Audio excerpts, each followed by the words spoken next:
Oh, there we go. I was wondering how to remove the intro and it removed itself. Hey, what's up, YouTube? This is EV Comics. And I have not been streaming as much, I know. I have not been uploading as much because Pokemon Champions has taken over all of my free time. But unlike your dad who left to go get milk and cigarettes from the gas station, I am back. And today, the reason why is because we got a special guest. We've got Vaughn. Say hello, Vaughn. Hello, hello, hello. Can you hear me out there? I can hear you loud and clear. Very good, very good. Good to see you, Evie. Thanks for having me on, man. It's been a good long to time see you coming. too, man. I can't promise it'll be a good, a large audience, but I'm already disappointed in you and everything you've done for me today. So, see, I'm out. No, man. No, you know what? As long as I can talk comics with a cool guy and have a good time, I'm here for it. That's right. That's right. Yeah, this is for everyone joining. This is or watching the VOD afterwards. This is a comic stream. This is not a drama stream. We're going to try and leave that out of it. Can't promise it might not slip, but we're going to try. EV Comics. Yeah, EV. I'm not just pregnant. EV Comics, but it's now a drama stream. The drama has now begun. Now the question is, who is the father or mother? How's this work? Maury, get in here, Maury Povich. You are not EV Comics. You are the father. Oh, I fall out of my chair. I start rolling and doing backflips. We're making creepy mutated man babies.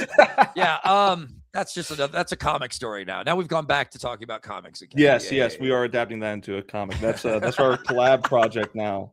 It will be called what's a good name for it? What's a good name for it? Butt Baby. But baby, everyone would look twice at that title, like at least twice. I'd be like, no, I got it, baby. Okay, Anus Amos. Okay, got it. That's how we got famous. Sorry. Yes, that's a tagline. That's how he's famous. All right, so what have you been up to today, everybody? Man? I already had a great show with Andy Smith. The DNA show or whatever, and sold some comics and had a great time talking about Black Terror and creation of comics with them. Just awesome artists, awesome guys. Good show. Well, you're gonna have to do a little bit of repeating yourself, I guess, from that to this, because I'm probably gonna ask similar questions.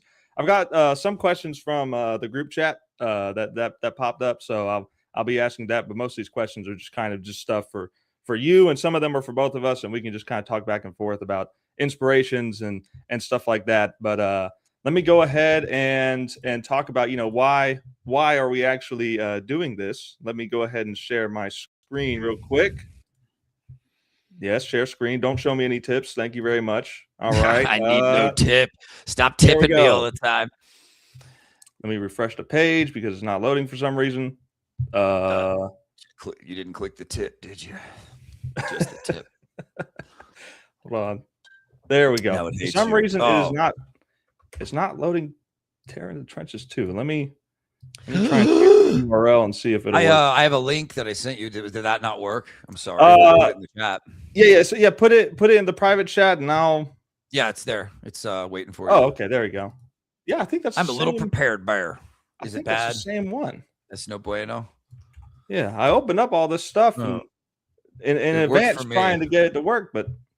Oh no. I have it. If you want me to share it, I don't know if that'll help. Up Indiegogo and projects. Von Klaus. Let me see if that works. Here, I shared it. Why is it not? It's okay, man. Is anything okay? Well, this pulls up. Lock in. Of course, my stuff pulls up, but yours doesn't. I don't know what's going on. It's not. Listen, it's a sabotage. It's a sabotage. Yeah. Let me see. Sabotage, man. Reload tab. Well, I did share my my campaign if you want to click that. What's up? Indiegogo. It's just not loading at all. Okay, hold on. It doesn't like you. Indiegogo. There we go. Okay. It's probably just that tab, man. All right. Terror in the trenches. In the titties. Yeah, there it is. Okay, look at that. The link doesn't work, but I can look it up through a tab. Okay, whatever. That makes sense. Technology. All right, but this is Terror in the Trenches. Yeah, I'll let you do a little guide through this. So, Terror in the Trenches is me taking the man known as Black Terror, Bob Benton, and telling a news story with them, something unlike you've ever seen before, something dark, more dark and brutal than anything before, but also with a real human core. We did book 1, super success, had people begging for the next one for a while. This is a 3-book trilogy. Worst, most horrific night in Black Terror's life. In the second book, we start off with him, no powers. And he's already wounded, gut shot, bullet went in and out from a sniper who has mutated scopes for eyes, and she's got him pinned down. That's where we start. And from there, he has to take on a horrific cybernetic trapper who's like kind of a patchwork of steel and flesh out to scalp him and claim his trophy. And as he fights these characters, his past drudges back up and his past mistakes, and he starts to realize maybe they're his fault. Maybe there's connections between him and them that'll be big revelations, and things to kind of learn about himself along the way. The damage you do does come back to haunt you. It's one of the themes of this story. And what we're doing here is we're trying to tell the greatest Black Terror story ever told. So it needed to be this awesome script. It needed to be Monica from Monster MD doing this awesome kind of Bruce Timm animation gone adult brutal style. Really, really great artwork from her. And then, of course, Tiago Barça, our colorist, came together with Monica to make this book unlike anything you guys have ever seen. 72 pages for book 2. Black Terror is also out to save Lady Satan in this one. And Lady Satan got captured at the end of book 1. Spoiler alerts. But she got a little captured, and now he has to save her without his powers. And she's been hung with monofilament wires that are kind of cutting into her flesh over the grave of Black Terror's wife. And we're kind of seeing his wife haunting him, her ghost along the way, kind of whispering from the shadows that he's guilty of more than he's willing to admit.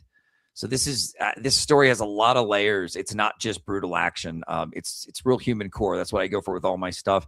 I wanted to tell the ultimate Black Terror story, but also Dark Avenger story with this. And I think we're pulling it off so far. Book 2 is just incredible. I'm really proud of it. Our art team's world class, and we're telling like world class stories. So I'm really happy. I'm excited to get it in hands, see what people think. If you liked book 1, this is the darker, more horrific book. Bigger enemies, bigger stakes, bigger reveals. You guys are gonna love it. I love book 1. I could not wait. I'm so glad I discovered book 1 last year and not a couple of years ago, because if I did, I might not be able. I might not have been able to wait, because I really loved Terror in the Trenches 1. It was just really good. The character designs are all really good. And this was something that I was thinking about earlier today, because, Invincible is the big topic right now as far as like superhero media. It's all over the place. You can't really escape it. And one of my biggest, I guess, gripes about Invincible is that all the villains, for the most part, are just kind of the same. Like there's a few of them that are different, but, all the Viltrumites are basically the same. They're all just Supermen, essentially, just minus a laser vision. And even some of the other bad guys that Mark fights just are basically just super strong and super durable, just like Superman. So it feels a little samey. But this, like, all the villain designs are like very, very different. Their skill sets are different. You got the sniper girl, the mecha cyborg trap dude. Sawback. Yeah. Yeah. He looks absolutely insane. And of course the main antagonist, he looks very mysterious, very much like a ringleader type of guy. And the girl that explodes, what was her name again? Detonetta. Yeah, Detonetta. Yes, that's a good name, dude. Her, as soon as I saw her, I was like, yes, Bruce Timm. This does look exactly like Bruce Timm. But she was kind of my excuse to do a semi-Baroness style character, but give her some crazy powers, explosion powers. I thought would be kind of fun. Her cells get really excited, and you could see through them, and you could see her skeleton kind of floating amongst the energized cells before it all explodes off of her body in massive form. Yeah. It was a very, dare I say, explosive start to Terror in the Trenches 1. But yeah, like the character design's really good, and just the whole artwork. Like Monica does such a good job with the line work here. It just is one of the network protocol error. That's a good start. But let's talk about the rewards. Now this campaign is funded, but that doesn't mean you can't buy it, folks. That doesn't mean you still can't back it. We reached our goal, but it'd be nice if you guys kept buying them so I could have money to pay this world-class art team, print this baby and ship it to you in a nice comic book, mailer. So it's nice and safe, nice and perfect. I mean, these are high quality books. They're longer than normal, 72 pages. You get a lot of bang for your buck. We're already a little over a third done with this one. So hopefully that helps us get it done in a timely manner for you guys. Nice. I do deliver. I've done a bunch of campaigns before. They've all delivered. There's nothing sitting around late with me. So if you guys want a book, high quality, good story, good art, check this out. I think Monica and I have kind of a magic we weave together when we make stuff. The art and the line work and the attitude and the style really complements my writing and my vision. So we're making something really special here. I hope later down the line, if we can do book 3 also and people keep supporting this, that people will look back at this and be like, that's like one of the great Black Terror stories, man. That's like one of the big ones. I'm hoping for that. We're going for it. Yeah, well, I mean, I think you've already kind of accomplished that, because considering, like, I'm not like the biggest like comic nerd. I don't know all of the history of comic books, so I didn't even know who Black Terror was. I had no idea until I picked up your comic. Well, that kind of was cool by me, because I can introduce you to him in a really cool way then. Yeah. Well, let's look at the reward stuff here. We got Total Terror. Now this, I believe, I've read damn thing. All 3 covers. Everything. Cover A, cover B, Virgin variant cover. Beautiful covers. A double-sided fold-out poster, of which I have right here, and it's really badass. It's really big, and I love it. It's got a shaken homage on one side, and then an awesome Kelsey Shannon, Lady Satan doing actiony stuff on the other. It's really great, really kick-ass poster. We've got the Terror Files, which is like this creepy little black dossier thing that has character designs in it that are just beautiful. They can be framed, or you can just keep them in the cool little black dossier file folder and freak out your girlfriend, make her think you're in the CIA or some shit. The presentation is really good on that. I actually have these things because I got them with volume 1. Yeah, and the poster looks great. The cards that come with it, man, the artwork's really good. Like, the presentation is just it's fitting like the theme of the book and everything. Like, it's all very cohesive and well put together. Thanks. Yeah, I'm really into. I'm a nerd for that kind of stuff. Like, I like design. I grew up. I almost was a graphic designer.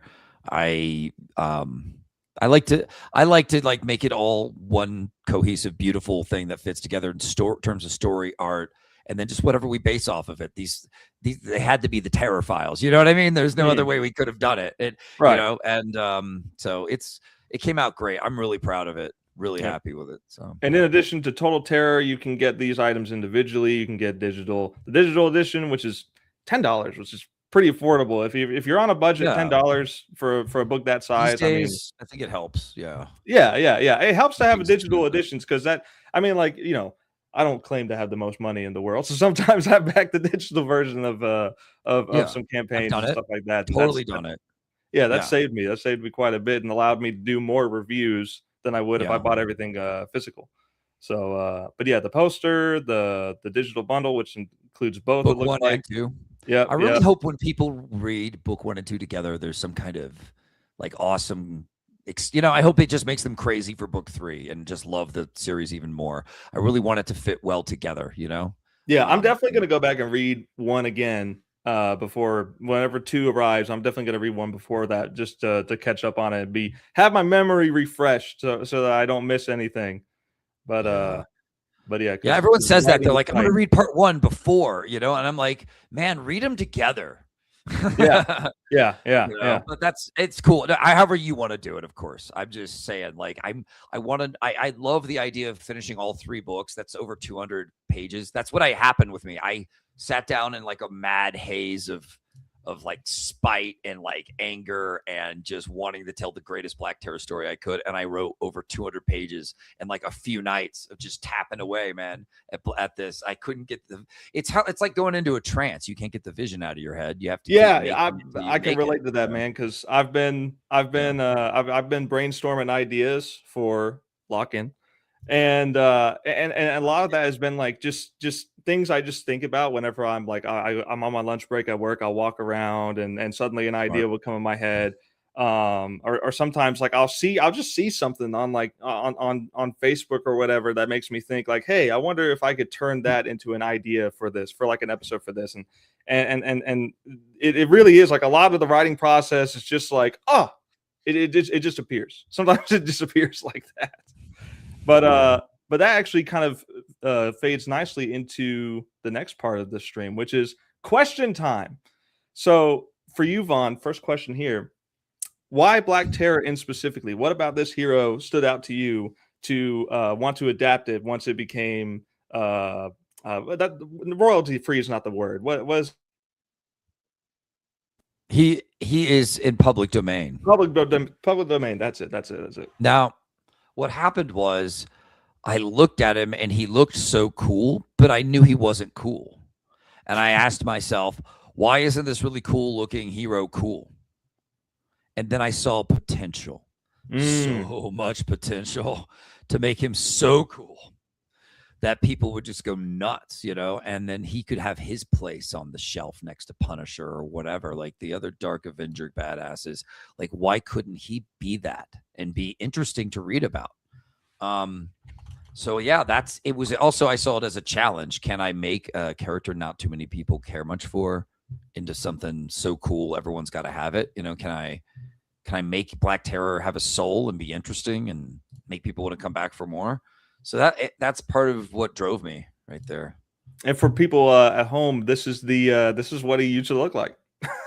Yeah, it's like she's like, no, Tank, say no to the hand. I don't think so. Very classic cover, but like the design is similar, but at the same time, like there are some differences. Like if you look at if I scroll through, if I look through this, you can see like the design is very similar. You like you didn't even like change all that much about them, like, but you did like subtle little things that I think work. Like I think the mask eyes being white, I think that really works for the character. The all black. The thing about Black Terror is he needed to be reinvented as a trench warrior. Not just a guy with a cape, but instead a trench coat that hangs to the shoulders and possibly that flows behind him in a really creepy way. Black leather, covered in mud and muck. He needed to be I wanted to show the dirty, gritty side of World War II, not the romanticized version that the old school books kind of did. I mean, the old school books were great. He was kind of the Punisher of that era, and he pulled out machine guns and he threw airplanes at people with his super strength, and it was great. But this guy needed to be this dark trench warrior who has something different that the old Black Terror doesn't. When he inhales his gas to get his powers, just like the old one, but he has to keep doing it over time to keep the power going. And so it almost becomes a drug, and the power becomes an addiction. It sometimes makes him black out in kind of a Dr. Jekyll, Mr. Hyde moment, though, and things get kind of scary with Black Terror when he breathes out. The byproduct is a fear toxin. That's something I added so he could live up to the name Black Terror. You see him as what you fear the most before he kills you when he gets close enough and the toxin gets you. So people are hallucinating the most horrific things, and that's one of his advantages in battle too. So it's great. But in this book 2, I mean, his powers are gone, man. He doesn't have powers. He has to, and he has to take on some of the most horrific guys yet. It's going to be awesome. You guys are going to love it. I love the artwork you've shown so far. I've been watching your streams and checking out that artwork. It looks really good. I tell you, whenever you first shared those pages of this girl here, having like basically pinning him down where like he can't move because she is so accurate. She's able to ricochet sniper rounds off of stuff into like explosive, like, barrels of propane or all this kind of stuff that basically she is. He can't move. He cannot move at all. Like he's a sniper prodigy. Yeah. And he's already wounded. Yeah, the storytelling with those pages is so good. Like it doesn't even need dialogue. You totally understand like everything that's happening on the page. It's very, very good flow to them. Thanks. My comics are really kinetic. They're always moving forward, always like characters in motion, really good, and not that I invented that or anything. It's just my style that I like. People tell me they love my pacing a lot. I've noticed. So I must be. The pacing was really good. Yeah. The first one that I read, that was really good. Monster MD, I like that as well. I read that one. I still haven't read Kataru, but I have it. I have it downloaded. I'm going to read that at some point and do a review of that as well. But which, by the way, everyone watching, I did a review of both of those comics that I mentioned. You can watch that right now, but not right now because we're streaming. Watch it later. Need you here, please. But there's a question from Sleeping Psychopathy, which is in every CG chat ever. Yes. I can see why her name is Sleeping Psychopathy, because I don't think she ever sleeps. Yeah. Her question is, how has art been a through line in your life, as far as like, like your career and just your hobbies? Like, how has art been? Well, when I was in still preschool, they brought some like gothy weirdo artist guy to our school, and he taught us all sculpting that day. And I was the only kid who stayed behind to keep sculpting. And then all the other kids just went to the playground to be kids and have fun. But that day was like, I like doing this. I like making stuff. I want to keep doing artsy shit. And I think the cool guy at all black thing kind of hit me too, especially as a kid growing up in the 80s. Like, was your heroes become these random strangers. You don't know their names. You were too little, but they impressed you as a kid. You looked up to them in a weird way, Sometimes it's a character on TV. Sometimes it's someone in real life. But that guy made me think I should keep doing art. And I did from there on. My big moment in comics was when I was maybe like 7, 8 years old. And I went into my first comic shop to look for the original Ninja Turtles comics, which were gritty and violent, black and white masterpieces. And got a few of them. And from there on, loved comic shops, loved comics, and I started making my own. And I made them like off and on out of love. I never thought I could become a pro. I was a person who was very down on himself growing up. And I didn't even ever want to even call myself an artist. I just someone who liked art and would do art and I would do character designs. But I really got into comics in high school and making them. I was inking all the time. I was like a master of the quill pen. Like I was becoming quite the inker back then, I remember. And I was proud of it. And I was learning to draw and getting better and better and doing pages that were starting to look pretty cool. And but instead I wanted to be safe, and I wanted my parents to feel no stress or worry for their silly artist son. So instead, I never admitted I was an artist. I just went to med school. But instead of doing med school stuff, which I did okay at the grades and everything, but I would do t-shirt designs, art, poster designs for all the college like networks, all their different little organizations. And from there, I was like, wow, I've got a real good eye for design. I shouldn't go into comics, though, even though I was drawing comics during class. And and back then, I remember my comics were like Battle Chasers and like The 10th and Crimson and like Danger Girl. A lot of Image and like cliffhanger stuff. I was really digging the way they were starting to bring kind of some manga influence into American comics in really cool ways. And just the styles that were kind of starting to take hold back then were really neat. Big, thick, beautiful lines, creating like almost that thick animated style that we see with Monica even. It was really cool, man. But yeah, I'm the guy that made comics for the love of it, and I almost quit them. But then I met Monica, and Monica did like this Monster MD piece as a test that just blew my mind, and I knew we could have a hit. So I made Monster MD. We had a hit on Indiegogo with that. The rest is history. I've been like making comics since, running a little business on the side, making the best stories I can to make American comics cool again. Very good, very good. That's cool, man. I mean, like that. I mean, that almost describes like pretty much most artists or storytellers, like start from a young age, right? And including me. Like I used to draw all the time during class and stuff like that. But yeah, man. I mean, it's something that sticks with you. It's something that like it's kind of hard to get rid of that. Even if you don't like go into graphic design, there is still that draw. There is still that desire to do that, and just to get it out there, especially if you like you and I brainstorm just stuff during the day, just start thinking about stories and stuff like that. In high school, I was doing that a lot, but it was like Pokemon stuff and but see, that was inspiring you at the time, so there's nothing wrong with it. Like, yeah, exactly. You laugh at it, but that was a good moment for you. Yeah. if I didn't do that, I wouldn't be excitement prepared with for what I'm doing original now. stories you're making that you had back then, you're on the right track. Does that make sense? Like it's your compass. Yeah. Everyone's got to start somewhere, and for a lot of people, it's fan fiction. For a lot of people, it's stuff like that. It's fan art, even if it's not like fan fiction. It's fan art, and it's fun. I look at fan fiction as like a gym. It's going to the gym to keep your story muscles going. Yeah, you know, I've done little mini fan fictions for Negasonic Teenage Warhead. And I've done a fan fiction for Moon Knight, and I've done a fan fiction for Magic. Oh yeah, I was about to ask Magic because I was like, I know you're a fan of Magic, and there you go, you said it. Yeah, but yeah, my stuff was mainly just like Pokemon, and I never released it. I never released any of it, but I would just like write it just for the fun of it, just to do that just on the side. Pure. That's pure, man. That's joy. Yeah, it's just it's cringe, but it's pure. It's pure. Like, how else are you going to learn unless you play? Exactly. Everyone's got to start somewhere. Like, I'll never hate someone for just putting their all into it and making it. They're genuinely. Every person on the planet has the stuff they look back at and cringe upon. Yes. Like, just enjoy yours for what it is. It was a sweet moment and a wholesome life before everything went downhill for you, and now you hate yourself. And now right. I made a video recently where I went back and looked at my first it's not a full comic. It's more like a novel with pictures every now and then. Like I would have a picture and then like 4 paragraphs. That's how I kind of started out. And going back and looking at those, man.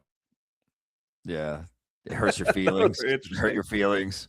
Yeah. I want to go back and remake it as like a full-on comic experience. But right now I've got too much going on with Little Miss Steele. I've got so much planned for that and other stuff, other side projects that I have in mind. Like I love that one. That might be something if I'm still doing art 10 years from now and I'm not being deployed to Iran, then maybe I might be.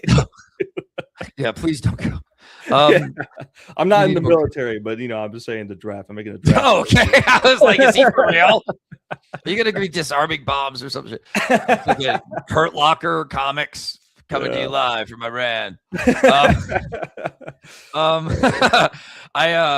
Man, I definitely think we need good comics, and we need to be excited about what we're doing. And when you're a kid, it's pure, it's beautiful. Like laugh at it, enjoy it. You were learning and you didn't even know it, and you were doing it in a fun way, so that without the school like telling you what to do or whatever. It's cool. I think it's good. I went to an art class, like a painting class, and I immediately got bored of it and said, "Mom, I don't want to do this anymore. I'm bored." Yeah, I failed creative writing in high school. That's funny. Failed creative writing, and everyone laughs at that, including me. I think it's funny too because I didn't want to obey the rules. Ever.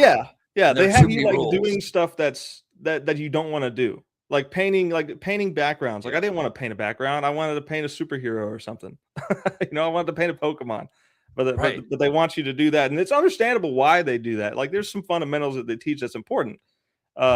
But for a lot of kids, they don't want to do that. They want to express their ideas.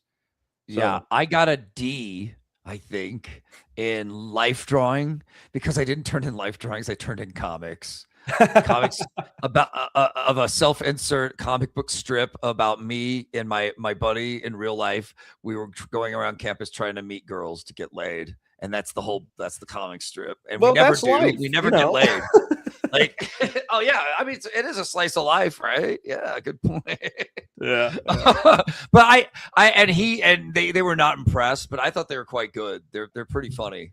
We put the 2 girls that we had crushes on that wanted nothing to do with us, of course, like in the comic as characters that didn't want to have anything to do with us, but in a funny way. It helped us cope. Probably that's the thing about art, man. It's therapy. So do it your way. Do it your way, and it is therapy, even if you don't release it. Just like writing something down or drawing something, it helps you blow off some steam sometimes.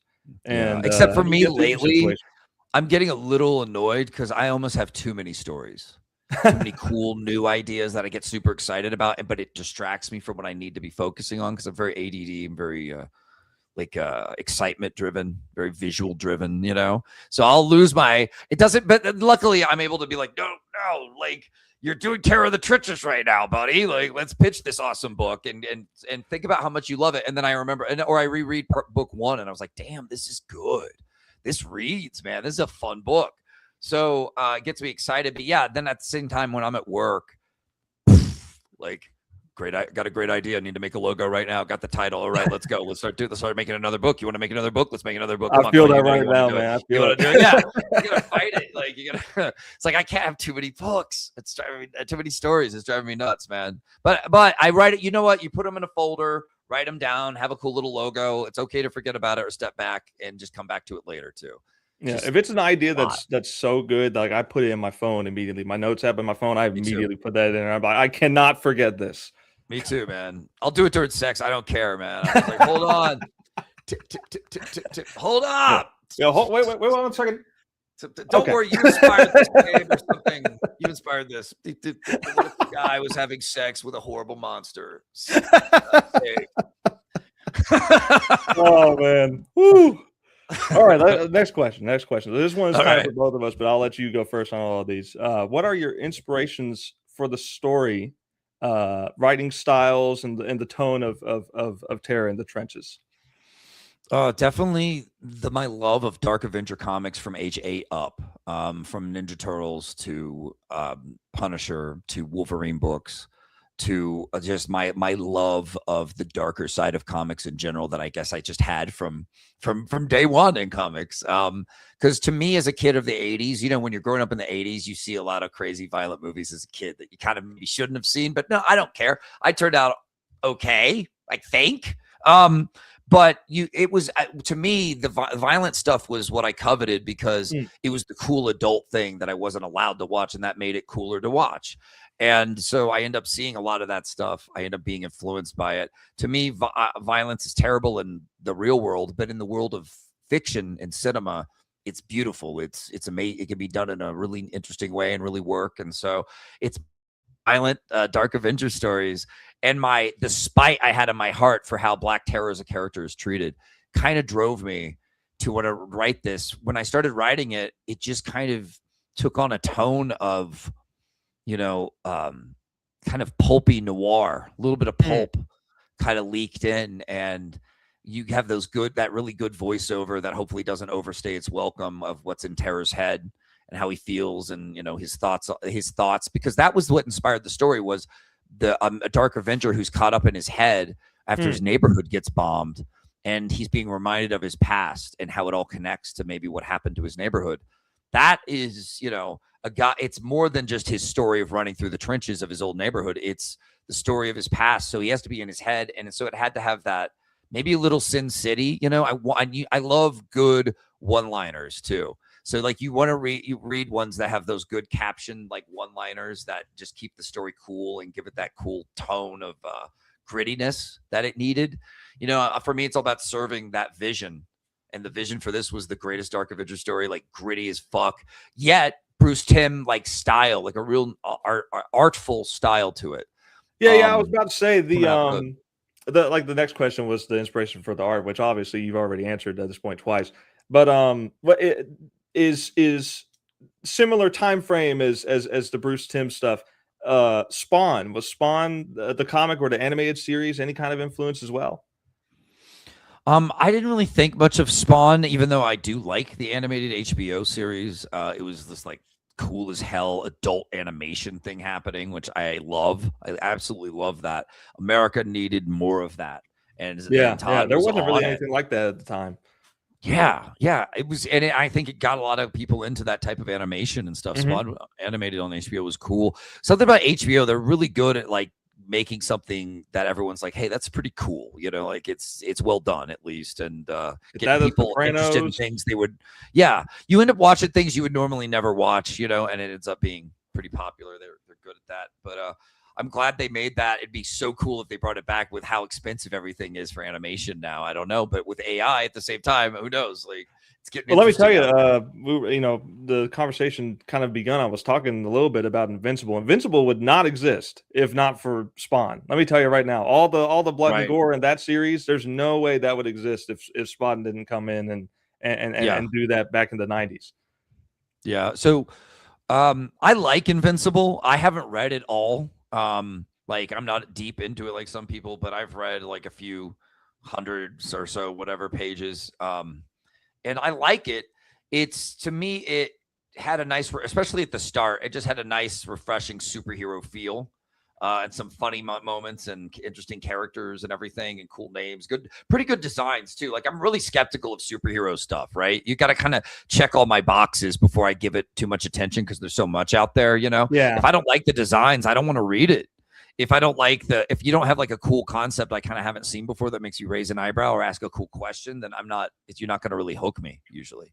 I got you. It is hard to stand out in the superhero genre. Like it's very difficult to do. You definitely have to have like a theme that makes it stand out from other stuff. Yeah, like the only time I caught myself writing full on superhero stuff was, of course, Terror in the Trenches, but it's not your typical superheroes thing. And then there's, of course, this story I have called Murder League, where it's actually starring a villain. And that's what got me interested. The idea of a villain who's trying to go straight and then a corrupt hero kind of forces him and blackmails him into staying a villain. I think that could be kind of fun. Yeah, see, that's the kind of concept that makes me go, wait a minute. So, and I used that and wrote a whole, I have like an 85-something page script of it done so far. And it's freaking awesome. It's it's one of those books that like, I'm like, maybe someday, maybe not, you know, you have to have the right artist. I did hire an artist to do it, and he ended up saying he couldn't deliver and gave me my money back and ran. It was really sad. It was like he just couldn't keep up with his life. It was his life, you know. I don't know.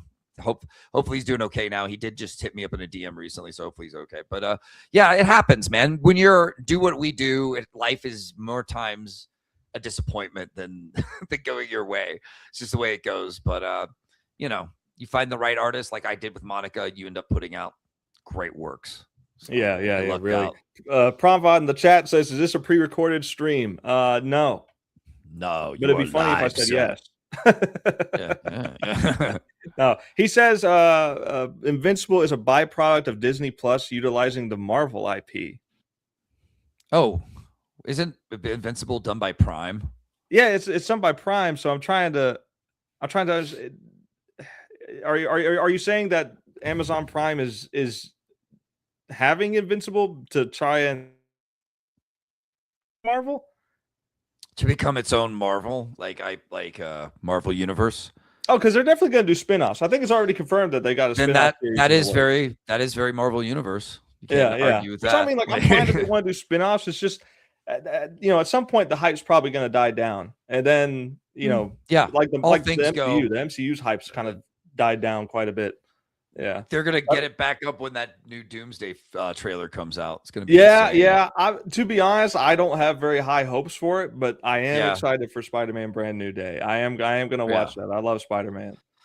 Cool. The only trailer that got me excited recently was Street Fighter 2, or not 2. I've seen that. That's the first movie. That looks like a unapologetically fun movie. It might not be a great movie, but it's going to be a fun movie. I can't imagine it not being fun. And the guy who plays Ken in that movie, okay, Ken's my guy in the game. He's playing like this douchebag in the movie. It's going to be hilarious. And I even like the character Ken in the game. I don't mind that he's playing kind of a douchebag because I think it's going to be his redemption arc when Ryu comes back and they end up fighting together to take out Bad. But we'll see. We'll see what happens. But he's also playing the lead hero in a Gundam live action being done by Netflix. Every time I hear anime live action, I'm extremely skeptical, but maybe. I mean, people seem to like ask the question, One Piece. Why? Yeah. Apparently that one's a good one, but like you were just about to say, like the question is why? Like, why do we need a live action remake of this? Why? Why? The Cowboy Bebop one is so shameful too. That one was probably one of the worst. I couldn't get through the first episode, man. It's so bad, man. It's so bad. Oh my God. And you ask yourself, why? Why did you do this to my Bebop? It's okay. Yep. Pramvat says they need to compete with Disney Plus. So yeah. Okay, I thought that's what you were saying. The sun's going down and cooking me. Hey, you got the sunglasses though, so you're counteracting. I know. I'm all good. I control the spectrum of light here. No lights, yeah. Man, that's pretty funny. That's pretty good. All right, but yeah, to answer the question, what are my inspirations? Mainly, I did not grow up in the 80s. Shocker. but I'm kind of younger, it seems, in the CG space. Like I'm 29 years old. So like I grew up in an age where there was a bunch of comic book cartoons. There was multiple Spider-Man cartoons in my childhood, multiple like there was Batman, Superman, the Justice League cartoons, and then Teen Titans as well, which is my favorite. And Teen Titans is definitely my main inspiration as far as like a lot of the art style. I've like drawn inspiration from that, and the writing as well. The tone of the story is a kind of episodic feel of it. But not just that, like a bunch of different stuff, like Genndy Tartakovsky. We've talked about this quite a bit about Genndy Tartakovsky's work. Indeed. He is like, to me, like I think his cartoons are some of the best looking cartoons out there still to this day. Like his stuff is so artistic, so distinct. Like you look at it and you just, yep, that's Genndy. You immediately look at it and you know it. Right. You don't even need to see the director credits or anything like that. And like, even if like he did a really different style, the storytelling you can tell is him. He's got a very pure, very signature storytelling style. He's very show don't tell. Yeah, and that's very smart. I mean, that's very powerful. He understands good imagery. He understands human facial expressions. He loves close-up eyes getting wide shot. He loves that. He uses that a lot to effect. But it's good. It's well done. It's really good. Oh yeah. Yeah, all of his stuff. Samurai Jack, even Dexter's Laboratory. I love Dexter's Laboratory. No DDs. Didi, what are you doing in my laboratory? My laboratory. Yeah. And then his thick, sexy mom walking around. Like, what are you doing? People say like the Pixar mom meme, but that Pixar moms did not start that trend of build on women in animation. That Dexter's mom started that. Dexter's mom did that first. That ridiculous. Yeah. But yeah, that basically just kind of sums up my stuff. Is I, as a kid, I wasn't as much like into comic books, but the cartoons got me more interested in it. Got me more like interested in like Superman, Batman, Spider-Man, all that throughout the movies, and then the MCU. The MCU came out when I was like a teenager, like in my mid-late teens is when it started.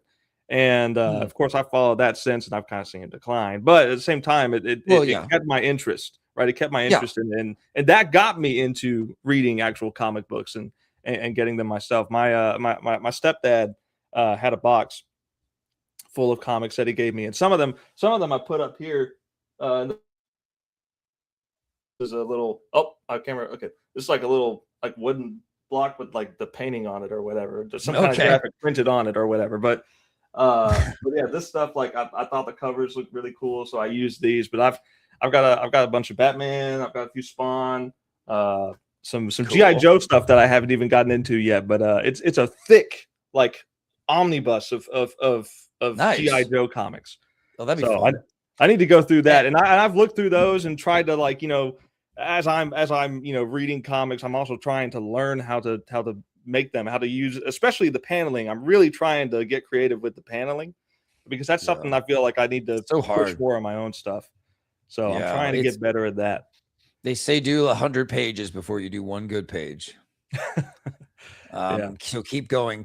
You will. It's when you love it and when you understand it and understand what makes these panels work and what makes it good, you'll start to be able to make those decisions yourself as you lay things out, and you'll get there. It's just a lot of repetition until it becomes second nature, like any job you do or anything in life. So yeah, keep at it, man. You'll get there. Liz Steele's getting more and more interesting to me all the time. So you're getting there. But next question is, what does your creative process look like your software and then your mindset going into it? It's really simple. I let my instincts guide me, and my ADD-ness of like what I'm excited by is kind of a good compass to go by, believe it or not, because I will follow, I guess, what I call the road of excitement. And the road of excitement starts with a concept usually. Really simple, but like interesting, something that makes you raise an eyebrow, something that I know would have themes that I would like to explore. It has to kind of meet criteria, and then I'm excited about it. And then before I know it, it's like time to give it a title, time to start. And then from there, it's Am I excited enough? And I'm hearing characters, I'm seeing characters visualizing before me. Oh, I am. Okay. And so it's like going down the road of excitement until like you're either not making a book and you just have like a little bit of work in a folder on your computer, or you're freaking running a campaign. You're making a book now. Like you've taken the whole road all the way here because you believe in the book. You're in love with it. You better be, because it's like a marriage, man, between you and that project for a while until you get it in hands, and my creative process is really about setting myself up for fun and having an easy time of it. So early on in a concept, I'm coming up with characters and all these scenes are popping in my head. And I've kind of noticed I'm into more backstory to my characters than normal. I used to give them more light backstory and keep them kind of beyond simple. Lately, I've been adding more and more, and it kind of informs how you're going to make them interact when you know them so well that, you know what I mean? And you know how they're going to react to things, and it gets really interesting quick. So yeah, I'm going to definitely develop your characters a lot. And that's what I do now. I mean, more than ever. And then give them those really interesting scenarios. The scenarios don't play out necessarily in a structured manner to me. It's a bunch of fun ideas of funny things that could happen, or interesting things, fights, cool moments, big shock moments, big reveal moments. And I just write all those down in a notepad on my phone. Usually I just write it all down. And I let it like keep growing. And if it grows big enough on my little phone, I'm like, yeah, it's time to transfer this shit over to the computer and sit down and actually start really writing it. Before I know it, I'm writing a 3-act structure. And that's just how I work. Might do 4-act, or maybe you don't care for that, whatever. But I do kind of a step outline from there. And that becomes this really, like, I take all the scenes and all my notes and all my awesome ideas and all my cool characters. And from there, I build it into like the most badass 3-act structure story I can. In a way, it's like doing the first draft without even writing it. And because I can still change things, it's raw dough still. But at least it's structured. And I think I'm a firm believer in it being like a blueprint for a good house. Like you have a firm fucking foundation, and that makes the story come out that much stronger and better. And then as you refine the story, you've already done the heavy lifting on the structure part. So now you can have fun. You can do dialogue. You're more free. Like I said, like I set myself up for having a damn good time. So writing is not some painful fucking process. That's why I don't get writer's block. Really. I just don't. I always have notes I can refer back to, or cool characters, or my structure. You know what I mean? It just keeps me going. And so that's why once I get to writing, man, I cook, boy. I fucking torch shit. Like I'm getting 20 pages done in a night. Yep. And people will say, this is a first draft. Like it doesn't seem like it. And I'm like, well, yeah, it's a first draft, but it's already almost done, isn't it? It's already awesome, right? Good. I'm not one of those guys that likes to just shit out a bad first draft, which some people might, and that's fine if that's your creative process. Totally cool. I try not to judge other people's processes. Because it's like that's your expression. Like that's who you are. That's how you want to. If that works for you, do it. Even if I think it's weird and unruly or too time consuming, that doesn't matter. If it works for you, you should do it. But for me, it's like I believe in strong structure. I believe in great characters. I believe in creating scenes that can both be funny and have good tension and darkness, and get in late, get out early. So the scenes pop along and you end up having this, which gives you room for more fun scenes by keeping it short and sweet. And before you know it, you've got a great you got a great fun adventure-y type story. And that's kind of what I do. I end up writing a great comic book script. I end up making great character designs as part of my process, and the logo, because it gives me something to look forward to, as corny as that is, I guess. Like it helps me envision it more, because I've got that logo. I've got, I might do some like cover concepts too. So I'm very visual in how I create. And what I end up doing is sending like this brilliant pre-production package, if you will, to an artist and going, do you want to draw this? Here's all our character designs. They're done. Here's our logo. Don't worry about it. Here's a script that you can actually follow that's professional, slick. And speaking of scripts, any specific software that you use? Yeah. I use script software that's called Superscript. It's an app. It might be free now. So just FYI, if you want to use it. I used to use, what was it called? Oh, I forgot the name of it. It was like a screenwriting app, but you could maybe format it for comics, but I could never get it to work. And I got sick of it and just like tossed that. And I was like, if there was like a good, solid comic book only script app. And this guy made one. I think I paid like 60, 70 bucks for it back in the day. Now it might even be free. So check it out, guys. Superscript. You might not have to pay a damn dime for it now, baby. And I highly recommend it. It works great. What I like about it, you can see how many words you used in every word bubble. And so that way, you're not overstuffing the word bubble or the caption. You want to stop it around like 26, 27 words, something like that. Marvel has rules for this, stuff like that. So so you can turn on the word counter as one of its things. It's just been great to write scripts with. Everything it does just works for me, and it puts out a script that artists tell me they love the formatting of it. So yeah, that's nice. I have not really used anything for like scripting it out for like an artist to come back and do, because I am also the artist of my comic. Yeah. So like my notes probably make no sense to anyone else, but me going through it, I'm like, yes, this is what I meant. Yeah. And I'll just it's your language, right? Yeah, it's my own language, my own interpretive language. But I use campfire writing. Have you ever heard that? I think I've heard of it. Yeah. I watched I started watching a channel called Overly Sarcastic Productions, and they do like video essay kind of podcasty style, like breakdowns of different tropes in media and why they work, why they don't work, and stuff like that. And they would always be sponsored by Campfire Writing. And so finally I decided, I'm like, you know what, let me try it out. They got a coupon code, and there's a free version, but it's kind of limited in how much you can do. But man, I use it. Like I've got all of Little Miss Steel written out, and you were talking about a 3-act structure. I work in threes too. I've got got 3 what I'll call seasons, 3 main arcs, I'll say. Nice. Arcs is good. Of Little Miss Steel, and I've got it all planned out already. And what's fun about this is like I kind of write it as like almost like a mini novel sort of way, where like I can send it to someone, and because I have a friend who test reads this stuff. He's great. He's also a great artist. But he basically test reads the stuff, and I've got 2 friends. The other one sometimes will do it, but the one friend he will read everything. But I'll get good feedback from them. They'll give me some good honest feedback about what works, what doesn't work, and I've got like I go through them first, and then basically I'll go through and tweak some things and make it work. And whenever it's time to make it into the comic, then the visualization starts, and I'm like, okay, this might have worked in a writing format, but how do I want to show this visually? And that's where I'm trying to branch out and be more creative with the paneling and different angles and stuff like that, and trying to make it work. But it's a learning process, and I'm still very, very much new to it, but I'm really enjoying the whole thing. But yeah, similar to you, like I'll put stuff in my app, in my notes app at work if I ever think about it. I'll bring those notes, and sometimes I'll look at it, like I'll look at it a month later, and I'll be like, what was I thinking here? And then it'll come back to me, and I'm like, oh, this, and then this, and then this.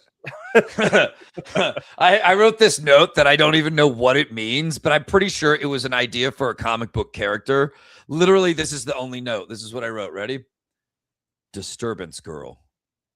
That's it. That's what I wrote at work. I have no idea what the gleam. I have no idea why I wrote Disturbance Girl. I think like every time you try to kill her, you mess up because there's some disturbance. Like, so she's almost invincible, but there's just a disturbance around her that messes you up every time. That's her weird power. Like, she's Disturbance Girl. I don't know why I wrote that. I have no idea. You get stage fright. You get stage fright when you causes a disturbance in your pants. In your pants. What kind of disturbance? I'll leave that up to audience interpretation. No visual required. Yeah. But I've been using Campfire to brainstorm a lot of ideas for Lock In, which eventually I think I'm going to turn into a crowdfund, but I'll get more into that later. Nice.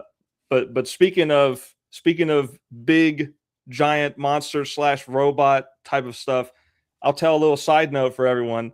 I was back a few months ago, I was sharing a bunch of posts about I see you doing the heart. I was sharing a bunch of posts about Symbiotic Titan.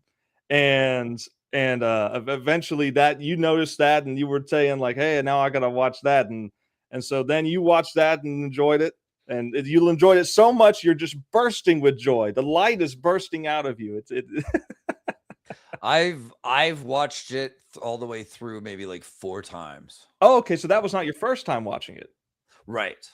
Okay. Yeah. I All was right. Well, already I a mean, fan, but it was time to come back to like the Church of Symbiotic Titan and pray. it's so good, and it has similarities to something, because immediately after watching that, you said that you felt like rewatching the Big O, and I had heard of that, but I had never watched it. But you recommended that to me, and man, I've watched it all the way through, and I was just I immediately after watching it, I had to look up, okay, what does this ending mean? Like, can you please?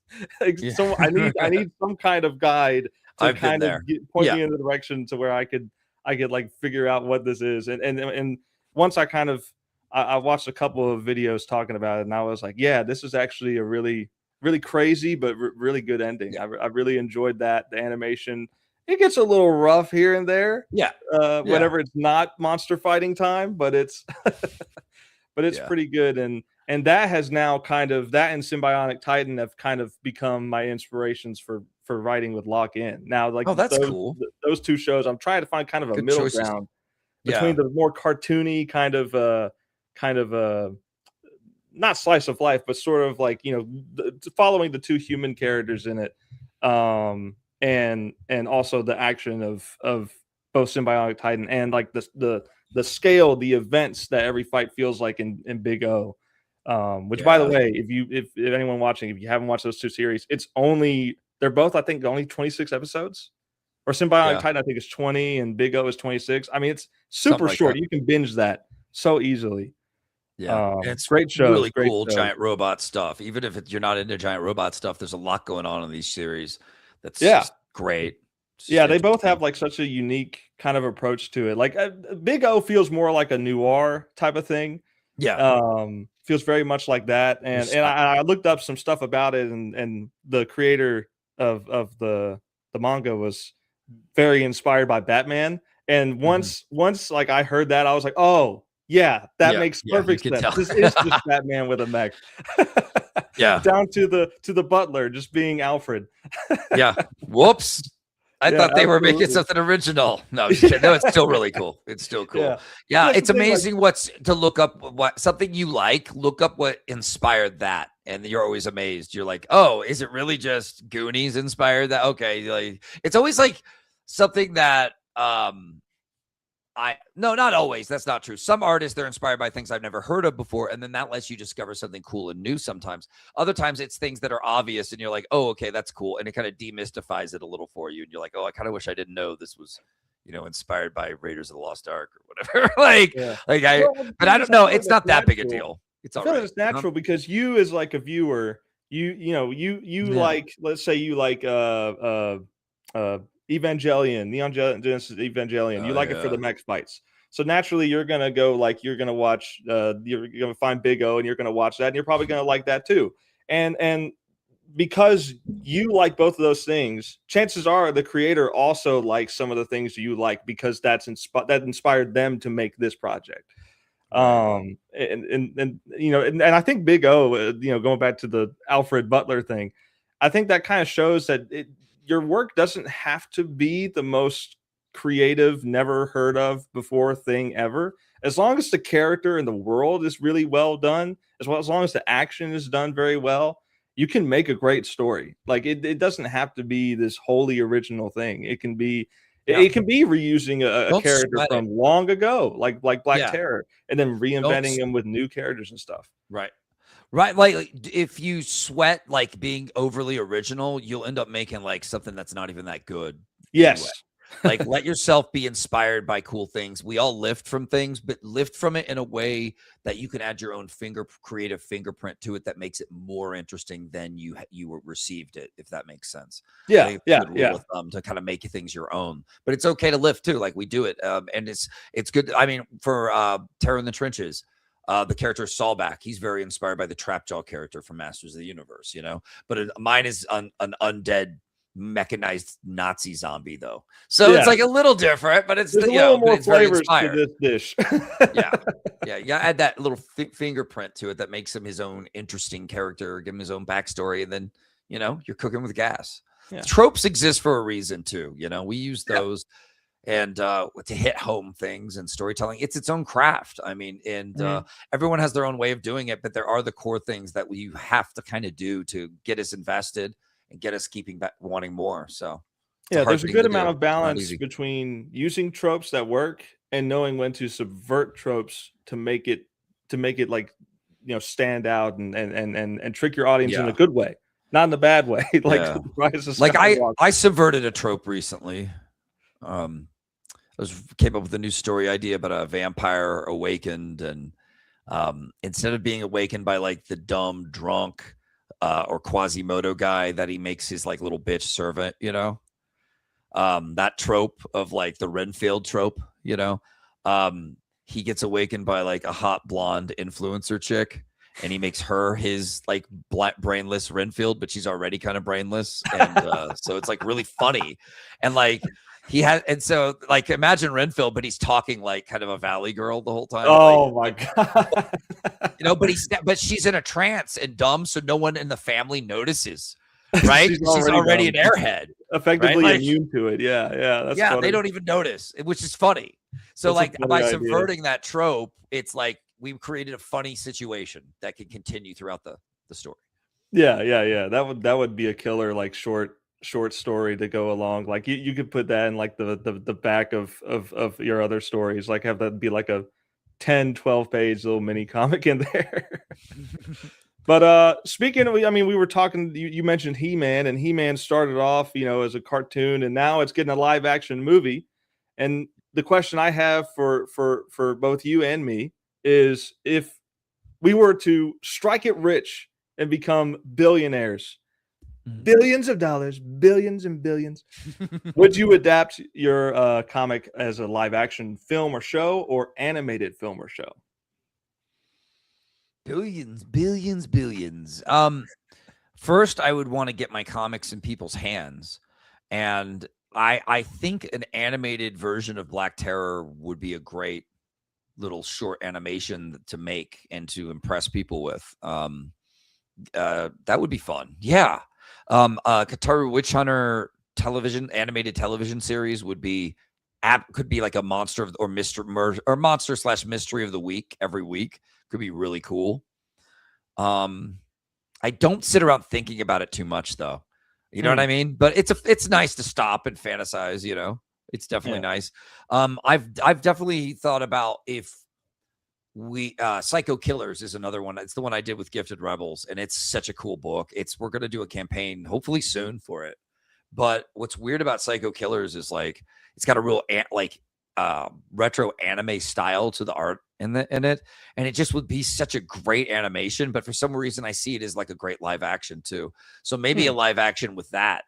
I just think it would be such a great story. People would go crazy for it in theaters or on TV if you did like an HBO style version of it. But other than that, I usually am just kind of like, I want to make the best comics. So if I had billions, it'd be about making, pumping out the cool. I would have time and money to do all my stories at once. Yeah. You really could. Yeah. Be crazy. Yeah, that'd be amazing. Yeah, man. So, and people just would bother me for money all the time, I'm pretty sure. So I'd have to like find a cabin and get off the grid. You'd have to get your own Alfred with a machine gun to fend off your mansion. Yeah. yes, and a robot maid. Yes, a robot maid that plays piano. Yes. But thank you, Elon. Thank you, Elon. Thank you. Very cool. But I would definitely I'm definitely going with animation for my stuff as well. Though for I guess for Lock-In, I feel like Lock-In could work as live action too, and that's mainly just because like another inspiration of that is obviously Godzilla a little bit. You can't make a giant monster comic series show whatever without it being influenced by Godzilla. And if you say that you aren't, you're lying. yeah, really, man. It is just. Do you remember when you fell in love with Godzilla? What was that? Do you remember when you fell in love with Godzilla? Oh, Geez, I mean, like as a kid, like I've known about him. I mean, there was a PS2 game. I think I didn't have it, but one of my neighbors did, and I would go over there and I would play that. Man, what was the character I played? I think it was Mothra. I think I played Mothra a bunch. You were a Mothra. It was like a fighting game between all the monsters, and that was really cool. That was before all the modern movies came out. But the movie that hooked me back into Godzilla was Godzilla -1. That film is amazing. That is one of the best films I think I've ever watched. Yeah, like period. It's a good movie. I think did you like the trailer for the new one? Oh yeah, dude. I'm excited for it. I'm excited for it. Cool. It looks just as good. Like the graphics on it are just stunning. Godzilla has never looked better, I think. I think when I was a kid, we had like the 1950s movie with the American guy in the microphone like cut into the Japanese movie or whatever. And I watched it and I liked it. I immediately always just liked Godzilla. It's weird how when you're a kid without even knowing much, you just know in the end he's not bad, even if he does like there's some destruction. Yeah. And he becomes like a cool hero. He's a good guy. And then when you're flipping through the channels, like you see him fighting all these nasty monsters, and you're like, I hope Godzilla wins, you know? And so like I just grew up like loving him and just automatically loved. And you get your first Godzilla toy as a little kid, a little rubber doll, you know, and you're like, this is fucking awesome. So that was for me. It was just I was introduced to him by my parents. My parents introduced me to all the monster stuff, all the Universal monsters, and all kinds of horror movies. So it was fun. Yeah, my best friend was more of a Godzilla fan, still is more of a Godzilla fan than me. But it's because of him that I gave Godzilla -1 a shot and watched it, and I thank him so much for that because it was a really good experience. But that's a good one. But moving away from animations and film, what genre of game would you make for your comics? If I was making it based off my comics, what kind of game it'd be cool to do like a Monster MD surgery simulator. that would be awesome, dude. That what's that game called? The Surgeon Simulator. I think it's called Surgeon Simulator. I think Surgeon Simulator, but like you're cutting into a leg and a bunch of snakes pour out, and like a bunch of toxic like goo shoots out of their mouth, and you have to block it, and then you gotta like it would just be. It'd be really funny and really fun at the same time. Really colorful, weird monsters, colorful goop shooting everywhere. It would have to be a VR game. It would have to be a VR game. That would be a VR. Yeah. That'd be really fun. And then Heidi would be doing cracking good one-liners, being your surgical assistant, you know, invisible girl walking around. She's in her scrubs. It'd be awesome. Like people would love that. You're in the back of the meat wagon, as we call it in the book, is big like surgery on wheels. He's basically a surgery room on wheels with all the gear he needs and everything. Big truck. And you could do surgeries there. You could do them outside the truck if you have to. It could be a really cool game, I think. Or organ transplants, and you're just shoving them in, stitching them up. The motion controls too. Like you just do some car batteries to like help a Frankenstein recharge and stuff like that. There's so many creative things you could do to make that a fun, cool game. Yeah. If I were to do anything with mine, it would probably. I mean, like I've played a lot of like card and strategy games. Like that was like my main thing. A lot of RPG stuff like that. Like I've played Pokemon since I was like 10 years old. Like I played almost every generation of Pokemon. So for me, I feel like I would have to try a card game. And I'm just like just when I'm bored, I'm just thinking about like what could I possibly do that hasn't already been done in the world of card games. Right. Because it's hard. I started work on a card game. I haven't finished it all, but man, it is hard. It's crazy. I actually really liked the concept though, and I'm not a card game guy or a Pokemon guy at all. I'm a guy that likes the idea of making a cool card game that people like, just with like cool characters and backstory and art behind it and lore, you know. Yeah, so I came up with kind of a basic bitch concept though, but it's okay. I think it's neat. It's kind of a rock, paper, scissory type of thing. But of course the cards would have depth and a game system and all that, as you know. But the idea was a big kingdom that split off into 3 different kingdoms. You have the kingdom of the shield, the kingdom of the axe, and the kingdom of the gun. and the gun they all try to America. yeah. There's just cheeseburgers and golden arches and big titted women. That's our stuff. But no, the idea was like that it has this kind of fun natural fantasy world where the monsters that roam the countryside and these kingdoms relate back to what the kingdoms are. Like the gun kingdom that has all these black powder monsters and monsters that have explosives or like bullet based or metal based, and then the shield kingdom, there's a bunch of armored up monsters. In the axe kingdom, you get more aggressive, sharp monsters with sharp axe faces and whatever, like things relating to axes.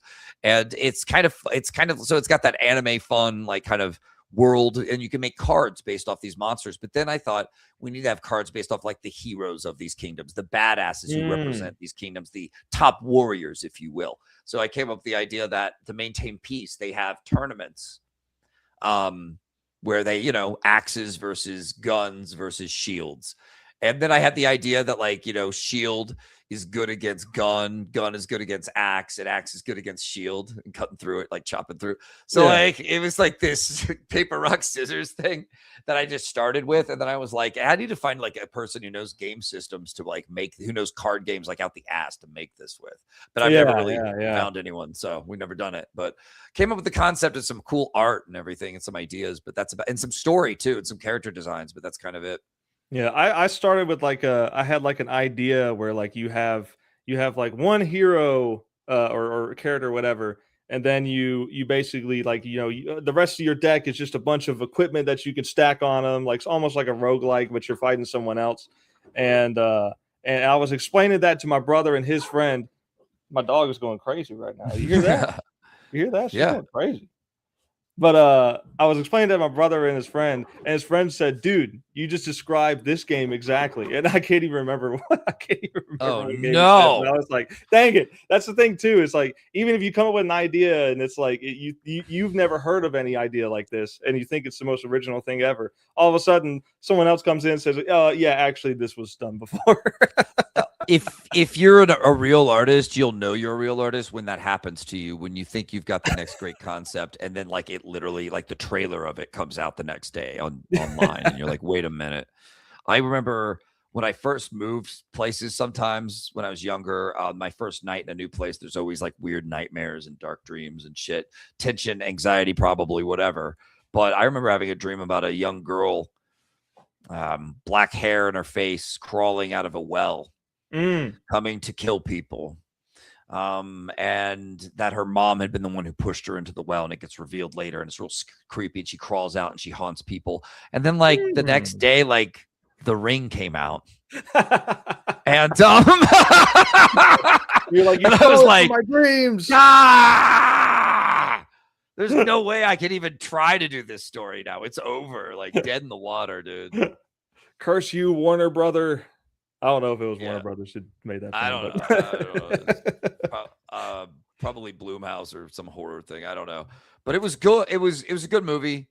And I was like, there's no way I'm going to take an idea that's that similar. Yeah. Pretend like I have some new story to tell here. I just didn't. It was all of that was in the movie. That's really funny, man. You predicted the future like 2 days before. I was only like 5 minutes ahead. Yeah. All right, the next question. Who is your favorite original character you've made in all your projects? Oh, shit. I figured that'd be a hard one. It's probably going to change throughout my life. Original characters, I mean, it might be Dr. Black from Monster MD.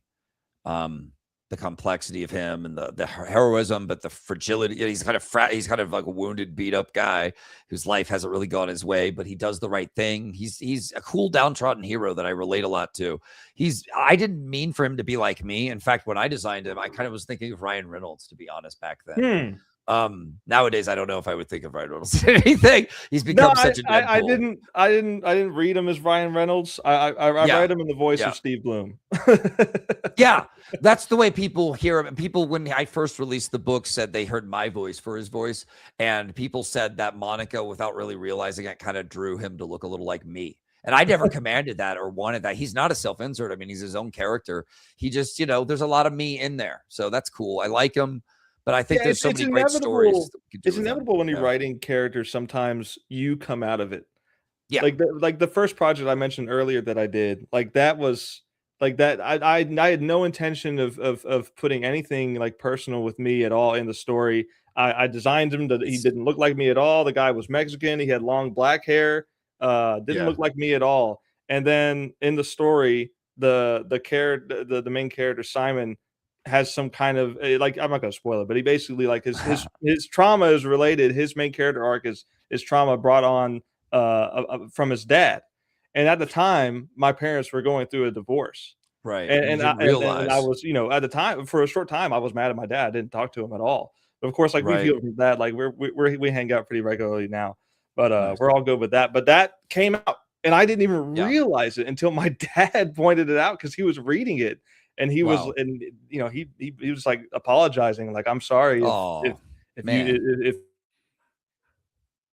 with the divorce came out and you know, caused that hurt for you. And I was like, that's a moment for sure. Yeah, that's a moment, man. One. Yeah. But you would say Dr. Black. Yeah, I think so. One time I wrote something about a character, a Victorian butler with a uncanny ability to make things around him have super sharp edges. And so almost anything becomes a weapon. And he loves Charlotte. He loves Charlotte so much, this character. And no matter what he did for her, it was never enough and all this stuff. And I wrote the whole story, finished it. And it was only after I was done that I go, oh shit, this was about my recent breakup. And I didn't realize it at the time as I wrote it. That's what it comes back to, stories being therapy. Yep, you are processing things you can't even imagine that are going to leak into the story that you don't even mean to. It's very fascinating to look back on stories and ask yourself, where was I when I was making this? Oh yeah, I was going through this. I was going through that. So it's part of stories in a way that you create, or any piece of art becomes a diary entry in a weird way. Yeah. There's probably stuff like that with Little Miss Steele that I just haven't noticed. But you will. Someone might point it out to me one day. Yeah. But she's even more different than me on the fact that she's a woman. Yeah, it would have to be definitely like a personal struggle or something. But I can't think of anything off the top of my head that I would, I guess, have in common with what her character goes through with Little Miss Steele. But yeah, as far as favorite character I've ever made, that's a hard question to answer. I think I might just go and say Simon from that first project I made. The project was named Demonico, by the way. You can read it. It's on Webtoon right now. If anyone's watching, if you want to read it, it's on Webtoon totally for free. It's cringe a little bit, but the artwork's a little bit cringe. But I think the story is still pretty good. Okay. It might just be him. It might just be him because he was, you know, my first creative project and that I put out there anyway. And there's a love there. There's a purity there. Yeah, for sure. Yeah. There's a nostalgic to it almost now. It's been like 7 years since I started that project. So it's not a problem. Now. When I published Kataru for the first time, that book was like 10 years old. So I had made it 10 years before. I remember you saying that. Yeah. Pretty cool. And then it went on to win Book of the Year. Fuck yeah. Nice, dude. I'm getting trophies handed to me at conventions. Fuck yeah. And it's like I love that story was such an underdog, and people who read it walk away going, you know what? That might be one of my favorite ones from you, Vaughn. It was really good. So it's really cool. I think I know how to make something good now instead of just hoping. So I'm glad I'm at that part of my like artistic ability and career or whatever. It feels comfortable. It feels strong. I like it. I don't feel clueless usually. I feel confident whatever I make. So it took forever to get here. You don't even think you're going to get there a lot of the time, but you can. I think you just have to be a weirdo who's obsessed and just keeps making tons and tons of work, you know, tons and tons. So keep it up, everybody. Workflow. Because there's something to be said for a craftsman who knows his craft so well. He's like, I know how to make a great table. I'm going to make you an amazing table. You know, and I just do that with comics. It's like, that's where I'm at. That's why I get to write for some really cool people. All right. And then two more questions left. Who is your oldest original character that's in a comic project that you've made? Oldest as in like that I created, or like oldest in age? No, it's like I created, right? It's more like like oldest you've created, and not like the little stick man you drew back in kindergarten. Like a character in one of your projects. Like, what was the first character that you actually made for that? The first characters I ever made were Pistol Possum and Gang. It was him and his friend Danger Dog, who was a big, beefy muscle of the group with a shotgun. And then Radical Rabbit was the lean, agile one of the group, who was a master of knife throwing and acrobatics and kung fu shit. So, and Pistol Possum, badass possum in a trench coat with a fedora and a 44 fucking Magnum. So, they fought bad evil lizard guys and the evil rat leader, and it was very Ninja Turtles. And to this day, I've actually redone character designs for Radical Rabbit, and I renamed him Jackknife Rabbit, and he's a getaway driver / knife expert. And I actually wrote a little mini script where he goes through like kind of a more like adult like film noir murder, like action romp adventure. And the contrast really between like an anthropomorphic rabbit going through a gritty, dark drama is going to be pretty good. I feel like it could be so cool, and have that like cool effect. Kind of like when you first, did you ever read Black Sad? Black Sad? No, I don't think I did.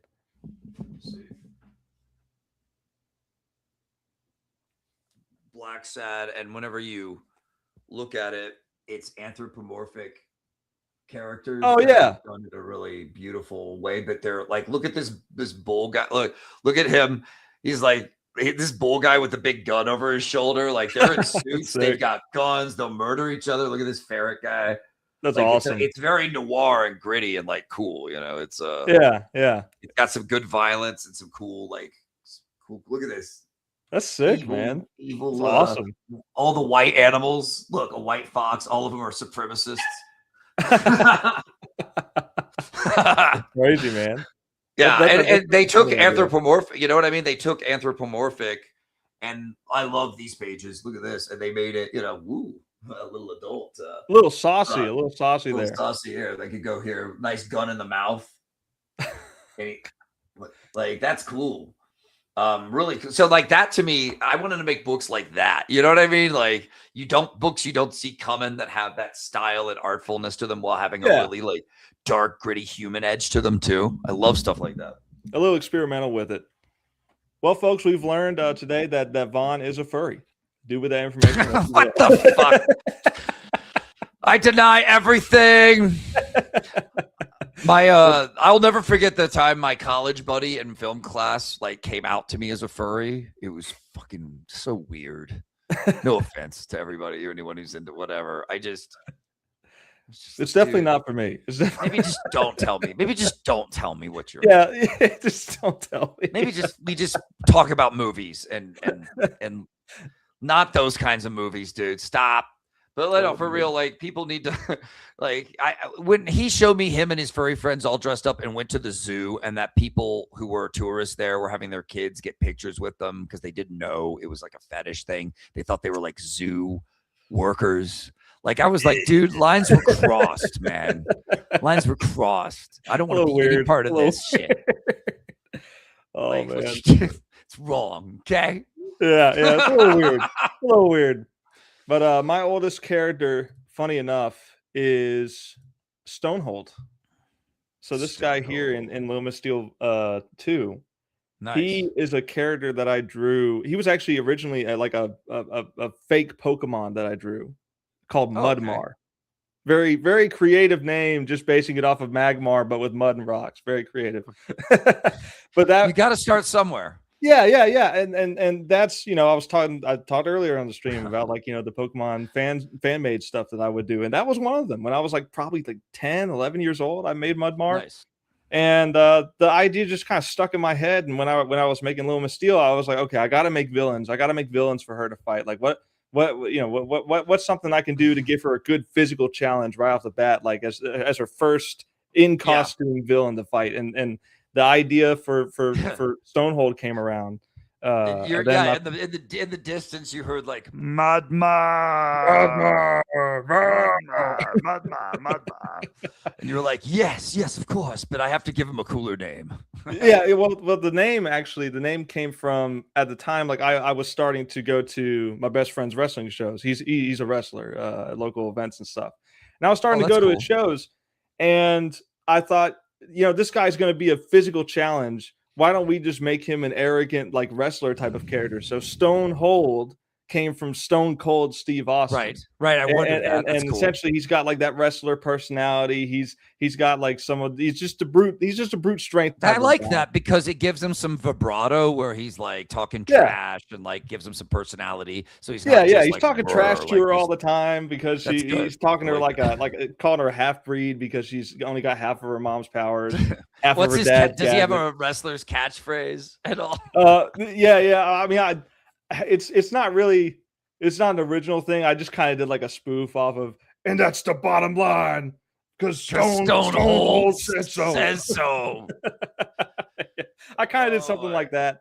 Maybe I could have done something a little more creative, but that was basically like that like what he's doing. Like, instead of like, pinning her down, like, physically like that on like a ring, he's like pinning her down with like the mud he's secreting from his body and basically choking her. So. And Stonehold, I'm going to bring him back for future stuff. I got plans for him. He's not done yet. He's a fun character, and I want to write some more stuff with him. But that is actually my oldest character that I actively use in projects today. That's cool, man. I like him. Did you ever watch that anime? What is it, like Muscle? Like about the wrestlers and all the different crazy wrestlers who do the insane moves to each other and shit. No, I have not. Ginku Man? Is it called Ginku Man? Anime, to be honest. Like I watched a lot more in high school. When I was in high school, when I had all the time in the world, I watched a ton of anime. But after you become an adult and you start having to work full time, and I would start my day with anime when I worked full time. Though I would like eat breakfast and watch it, like then go to the factory and clock in. Those were interesting times. I was like, what if I'm just a blue collar guy, and the factory was just so nasty and gross, and my roommate ran out without ever helping me with rent. He never paid a cent of it. Oh, and I was like, Lord. damn, I can't stay here, and I don't really want to keep this job, so I'm going to reset, and got out of there and went on to do other things. But I mean, I don't know, man. There's nothing against blue collar at all. I like it, actually. I like a simple, good paying, hard work job and then you come home and can put food on the table, But I was just a single guy in his early 20s back then, just being an anime nerd, watching anime every morning. But the anime I watched, I mean, it wasn't popular yet. It really wasn't big in the States yet. It was starting to come out on DVD here, though, and about to like explode, with like Gundam Wing and stuff like that. So I feel like anime nowadays is like, it's so normalized in culture nowadays, where it really wasn't back during your time. Not to make you feel old. No, it's fine, because like it was different. It really was. It was more coveted because you couldn't get it as easily. You couldn't find the good stuff, and then it started slowly coming out on DVD, and before you know it, it was like box set of this, box set of that, special edition of this, and like you could become a collector overnight of like all kinds of great anime and interesting anime, and a lot of sludge too. But the 80s and 90s had some cool stuff, and my friends and I would have an anime night back then, and watch Trigun. We went through Trigun, we'd go through Rurouni Kenshin. Stuff like that, real nerdy shit, but we had fun. It was a cool guys' night. We could also do some Shadowrun RPG games, shit like that, nerdy shit. But for me as a little kid, anime was the first time I ever saw an animation of like a person dying, or like a hero I liked dying, and that hit me hard and made me realize like this is where the cartoon doesn't lie to you or hide it. It shows you that people die in war. It shows you the blood. That is cool to me. That to me, I was someone who fell more in love with the anime of like highly detailed stuff, really intense animation, really violent, really cool character and mech designs. I love all that shit. I grew up on that. And renting Akira, and they only had one copy of Akira at Blockbuster that you could rent, and it was usually out. So if you got it, you and your friends were like, yes. And like I lived through those days. Okay. Now it's just everywhere. And there's a million versions of Akira, and you can get it anywhere, anytime, any place. Either it used to be you couldn't even get it. Yeah. It was magic though when you did get it. You and your friends like, fuck yeah, look at those motorcycle tracer lights, bro. I grew up in the tail end of the Blockbuster DVD store era, and I remember going in there and getting some stuff and watching it, and enjoying a lot of good movies and stuff like that. I never got into, like, I watched Pokemon and Yu-Gi-Oh on TV and stuff like that, like Fox for Kids. But that was kind of like the limit to my anime until high school, because my parents were very overprotective. So I couldn't watch much of anything without them knowing about it. And in some ways, you know, Teen Titans was very inspired by anime. All you had to do was watch one episode, and you could tell that, absolutely. But Teen Titans was kind of a little mini exposure to what anime was like, and I feel like that kind of made me want to watch anime. But whenever I was getting older, like whenever I was getting into my teen years, I was like, I want to watch this stuff, and I got into a few of the shonen stuff. Like my favorite anime of all time, still to this day, is Full Metal Alchemist Brotherhood. That's a good one. Yeah, that's a good one. It's kind of long, but it's a good one. If anyone's watching who's never watched it, it's worth the watch. It's so good. Writing is just top notch in that show, and the creator, the writer of that manga, has now started like a new manga and animation anime adaptation. So I gotta watch that whenever I get the time. Right on, dude. Yep. One last question. One more thing. How did you get started doing trailers for people, man? I guess over time, I went to film school and studied editing a little bit and got really into it. I love editing. I still do it now, like all the time. But it's something that I wanted to be really good at, and just kind of applied myself when I first started making trailers for Monster MD to promote. And I realized pretty soon, like, I kind of have a format here that's actually really good, makes for some of the coolest looking trailers. I should hire myself out. And people started asking me, do you want to do my trailer? Do you want to do my trailer? And it just became a thing. Like, so many people liked what I do. Now I actually incorporate a little bit of AI animation. Should we watch my trailer for Terror in the Trenches? Oh yeah. Let me. I was gonna pull that up again in a minute, but I'll go ahead and bring the page back up. Let's play the trailer. Yeah, here we go. Let me full screen this. Crafting the greatest Black Terror story ever told. With your help, the ghost of his tragic past will drag the man named back into hell. In Terror in the Trenches 2.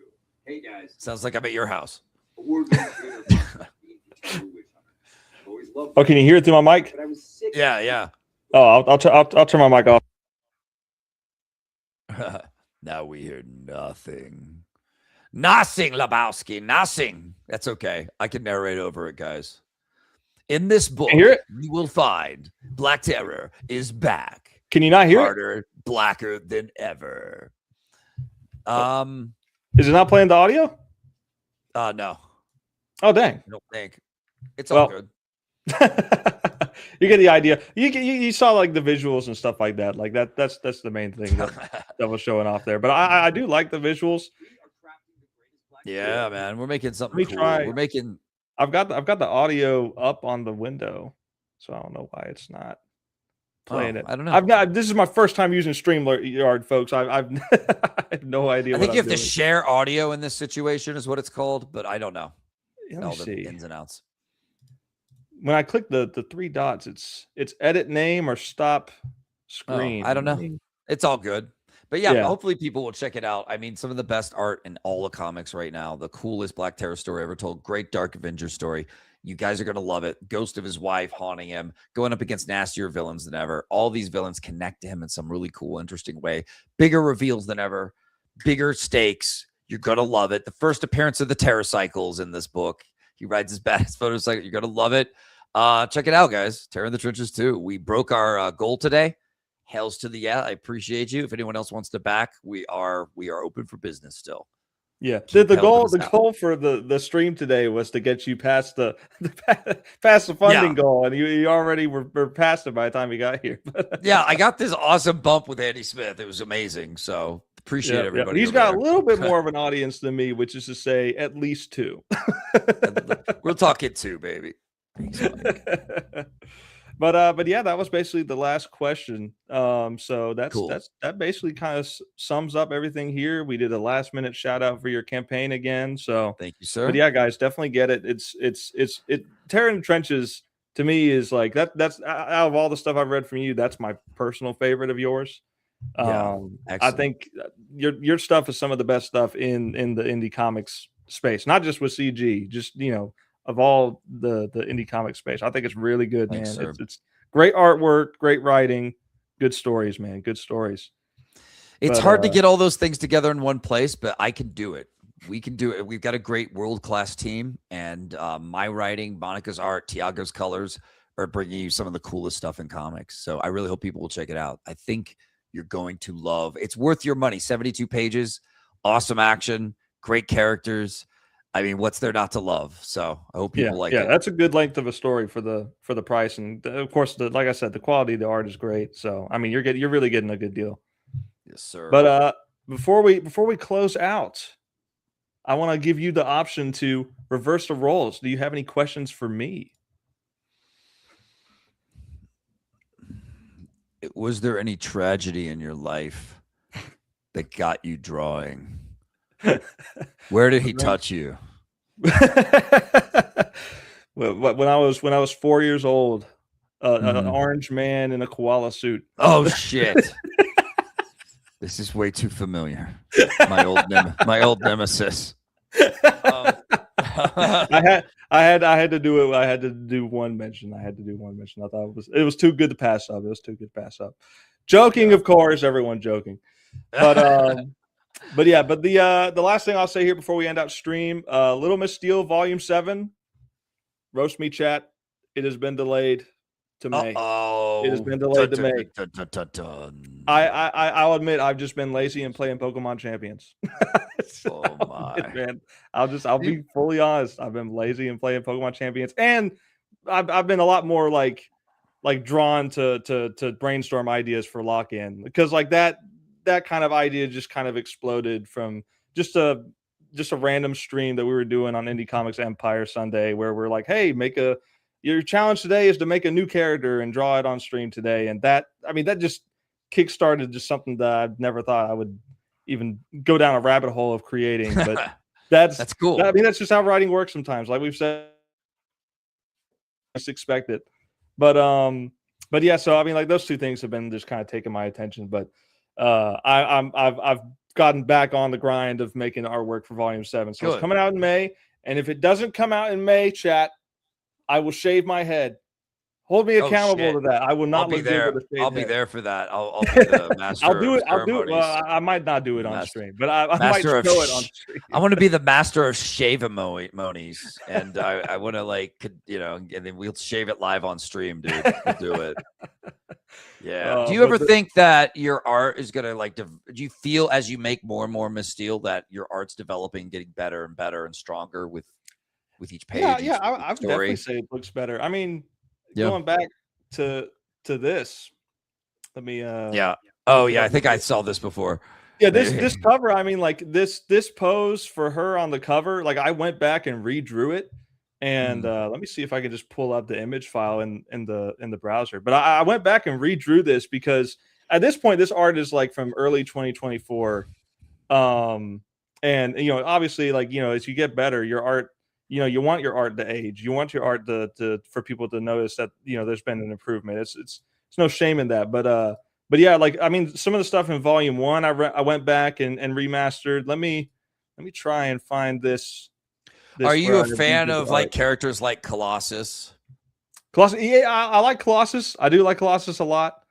Yeah. I'm also just kind of fans of characters that like they can be normal and then they can summon their strength, like like Hulk or Colossus and stuff like that. Where is it at? Yeah, there it is. So I'll open it in the browser. So yeah, so I went back and I redrew it, and basically like you can. Oh, that's the wrong tab. Where'd it go? Taking credit for Black Terror now. Is that what you're doing? Oh, okay. It went forward from that. So like this is the old one here. This is the old one, and then the new one. And there's like I put a lot more emphasis on like like the muscle detail and stuff like that. Like again, my art style is cartoony, so I never want to put in like a ton of detail because then that kind of clashes with what I'm going for. But like the pose is just a little bit better, right? The pose is better. The I think the expression is better as well. So I've gone back like and looked at my old art and said I need to retouch up this. I need to redraw this pose and do some stuff like that. But yeah, I think that answers your question. Yes, it sure does. Thanks for showing me that. Yep. But I think that was the last note that I had here. All right, sir. So all right, well thanks for being on, Vaughn. I appreciate it. And it's been fun. Good talk. Yeah, it's good talk. I mean, I just really wanted to just have like just even if no one watched, just to talk about creative stuff together. I think this was educational for me. About like your process. I'm definitely gonna look up Superscript. Especially if I ever get like an artist to partner with me on something else. Like maybe I get locked in to be drawn by someone else if I'm lucky enough. It's great. You type it all out, and it's very intuitive with how its commands work. And then whenever you save it as a PDF, it automatically formats it into a really great comic book script format for you without you having to do shit. That's why it's so great. Like the way I work is always, how do I avoid having to do bullshit? Like, how do I avoid having to do technical stuff and just the tedious stuff? The characters, the art, the human side, the dirty side, because I don't want to worry about like, did I indent here enough or put the name in the right, like format it correctly? Who's got time for that shit anymore? Not in the age of tech. No way, dude. Let the tech format it for you and just get on with your creativity and have fun.